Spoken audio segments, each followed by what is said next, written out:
6月底开始实施交通扣点的新制度，只要封口12点，就要封口驾照。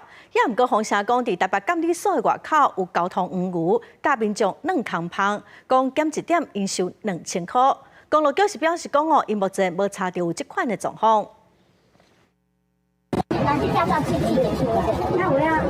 交通违规记点新制，6月底开始，毋过真侪职业驾驶是哀叫，满12点就会被吊扣驾照。毋过，顶悬有正侧下面道对侧，即马交通黄牛看到非法相机，划价1点转移收2000，而且当场就伫监理所外口咧划价。先扣的都多少钱了？我那回去等着钱呢。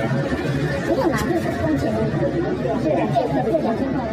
若违规行为人甲车主无共，车主爱申请将记点转移予驾驶人。毋过新制执行了后，台北市违规记点短4个月，就将近20万人申请转移，有机关都积极，这当中有偌济是黄牛咧。因为呢，当时他们在这个转移的时候，他们并不用去认说到底行为人是谁，以至于所有的人他们都有机会可以拿一个不是当事人的一个驾照去做转移的一个动作。其实这个就是帮交通黄牛开后门。公路局回应会伫网络甲市民申请加注建议，目前也无发现共款的情形。那查到不法行为人会牵涉伪造文书的罪嫌。不管是不是台北市交通事件裁决所或者新北市裁处，都是公务机关来做一个审核。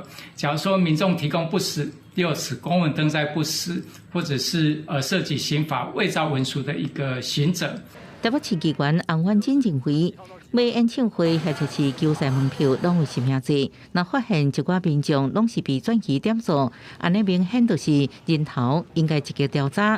台北市长蒋万安伫质询当中是回应，2个月内会建议配套来验办。记者综合报道。